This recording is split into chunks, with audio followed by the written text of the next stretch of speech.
We have to make them feel confident about things.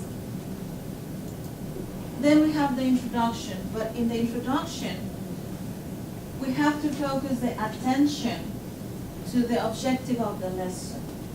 What is the objective of the lesson and why it is relevant for them, and how does it relate to their lives? Because it's not only to say our objective today is to learn the present simple. That's not the objective. When do we use the present simple, or what are the occasions that I need to use this? Well, for example, when you go to the doctor and the doctor is asking about your routine. Yeah, in fact, they feel more comfortable when they already know what is that for. Exactly. So it's not learn the present simple, or you're going to talk in present simple. That's not our objective. We have to tell them where they are going to use that. Where do we use it in real life, right? So it is important to make it relevant, meaningful, not something structured like A plus B equals C. So from this moment, we are getting the attention, we are catching their attention. Presentation. In the presentation, yes, we introduce new information. We check our students' comprehension of the new material. So we have the presentation. And after the presentation, what do we have? The practice. What kind of practice? What kind of practice do we have after the presentation? Control practice. Control practice. What can be a control practice? What's the control practice, please? Probably fill in the blanks exercise. Fill in the blanks of exercises. What else? Complete. Complete. Complete sentences with their own Complete information. sentences with their own information. That's the guided. Have them practice dialogues. Have them practice guided dialogues. Guided dialogues, yes. That's what our textbook is for, only. But after that, what other practice can we give them? Free practice. Excuse me? Free practice. Free practice. What can we do in the free practice? You could make them talk about personal experiences or personal situations that they have experienced or lived. Okay, what else can we give them? To play a role.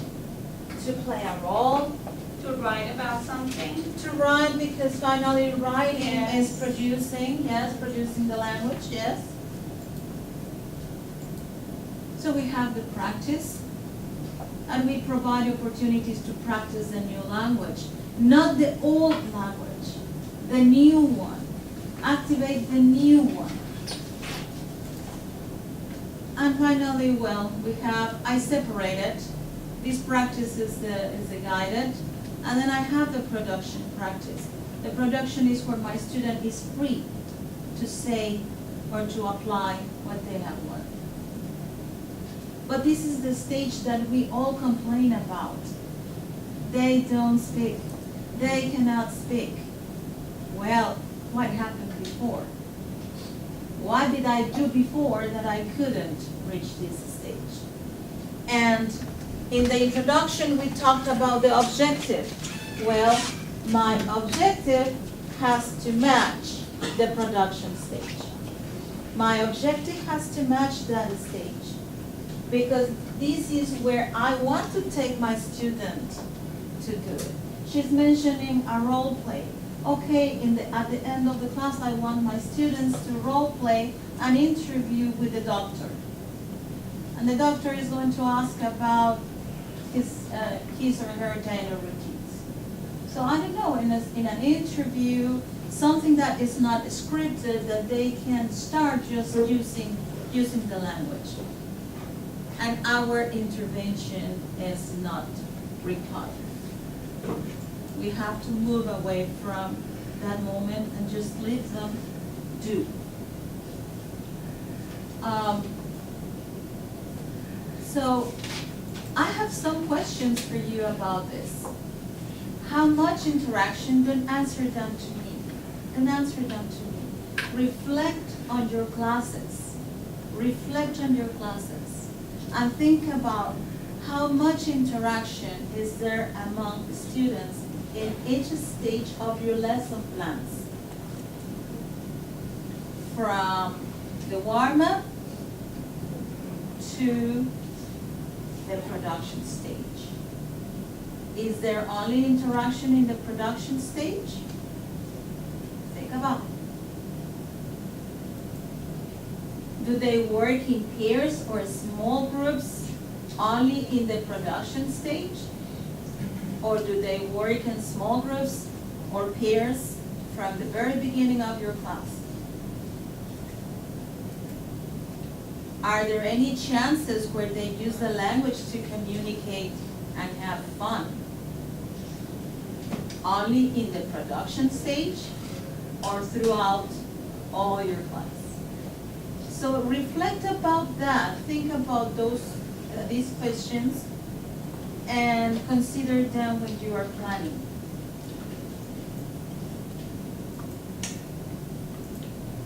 What can we do to get our students speaking and enjoying themselves in English? This is ICRIF, and this is an experience that I had 2 years ago. And I invite you to research and to read a little bit more about ICRIF. And it's going to give a twist to your planning. Here we only have a little hint, a little taste, a little sample of what it is. But it's a very interesting way to plan classes. And it's divided into 5 stages. It's the encounter stage, the clarifying stage, the remember, internalization, and the fluently use of the language. In this framework, fluency doesn't mean to speak fast or to speak like you do. We teachers know English. We can speak fast. We can think. In fact, we are not thinking. It's just very spontaneously what is coming, what we are saying. Our students need a little bit time to think what they are saying. So fluency, that's why it says fluently use of the language. That they have learned the language and can use it, but not in a stream of words like you do or like I do, because they cannot do it. They cannot do it. Maybe in the very high levels of learning, yes, they have to do it or they should do it. So what is the encounter stage? The encounter stage is that learners become aware of the vocabulary or the grammar point or the skill that we are teaching them. And in this stage, they are making questions. If you see your students with a question mark face looking at you, sometimes we think, what is he looking at? Is he having fun of me? Is he laughing at me? What do I have something wrong? And we can see those faces. We really see those faces. They are not looking at you. They need an answer. They need an answer. They don't even want to ask. They don't dare asking. They are afraid of asking. So all those questions they have here, that's what they are doing. They are trying to figure out the correct answer. We cannot see the mental process, but this is what is happening here. In the clarifying stage, they need our help. They need our correction. They need us to be there for them. Now remember, on the internalization stage, as you can see, it grows a little. So they learn the vocabulary in isolation, the grammar in isolation, because what do? We go to the board and say, okay, this is the present simple. We use the S ending for he, for she, and for it. But in this moment, for them, it's not meaningful at all. It doesn't make sense. And then we explain, okay, the doesn't is for he, for she, and for it. And we continue with our blah, blah, blah.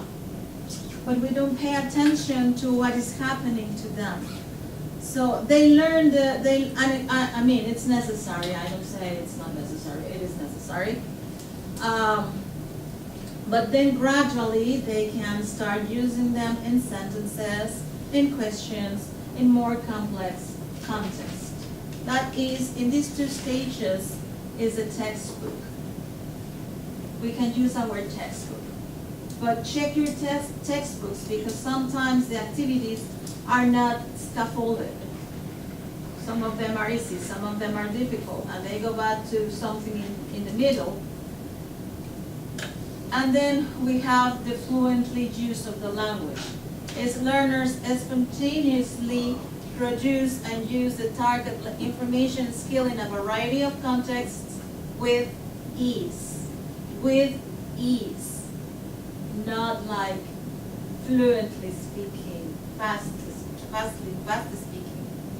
Because they cannot do it. They really cannot do it. Someone asked me in the first, I think in the first or the second one, presentation, that students and beginners students cannot do this. Yes, they can. Yes, they can. At the level, but yes, they can. Yeah. Of course they can do it. Yeah? Very simple things, but they can do it. The thing is that don't put them to do things like, what's your name? My name is Cindy. How old are you? I am 32 years old. Where are you from? I'm from Monterrey. We asked them to do this. And this is really useless. I mean, as a practice, yes, but it's not in here.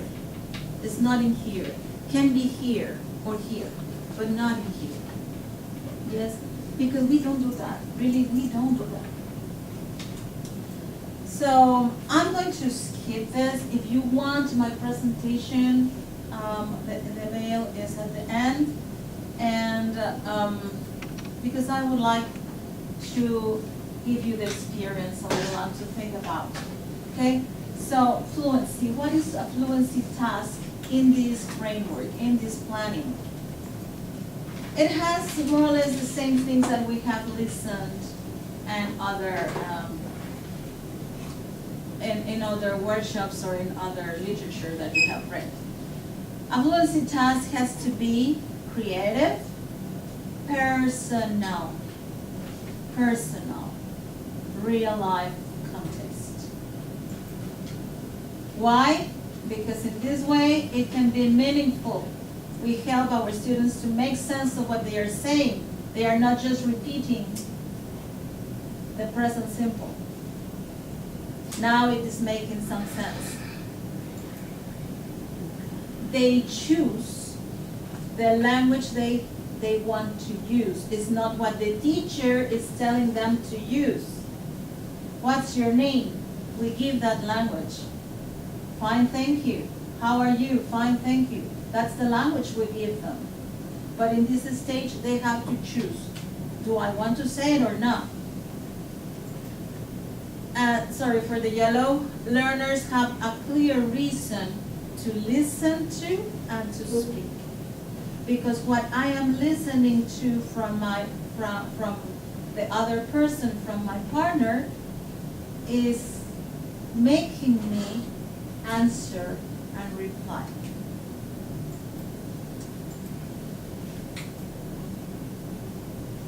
In this framework, we give them visual support for support language.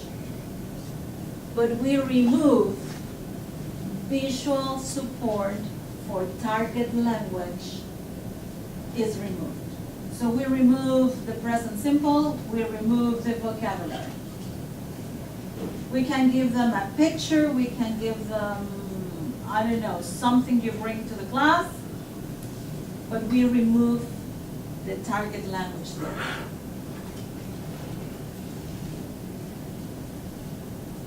Our intervention is minimal, and error correction is minimal. In fact, we mustn't correct in that moment.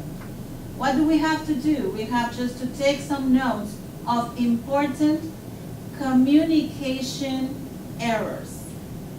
Errors that hinder communication. If my student says, my mother don't speak English, it's not an important communication mistake. He communicated. He said something. And here, there was a workshop here. What do you want? 100 or communication? The don't eventually they are going to make sense of the doesn't at some point of their learning. But at least they are using the auxiliary. But if during the activity my student is saying, my mother not speak English, okay, then yes, that's an important mistake. That is hindering communication, it's blocking communication from my partner or other person I'm talking to. So this is the accuracy and fluency, both present and relevant to the task. Yes, of course, we have to look for some accuracy in the production they're having. And well, as I was telling you, in the fluency stage is where we can see that our objective was reached. So what makes a fluency task fun? Invention, creativity, unpredictability. Unpredictability, why? Because we don't know what the student is going to say. It's spontaneous. Attainable level of challenge.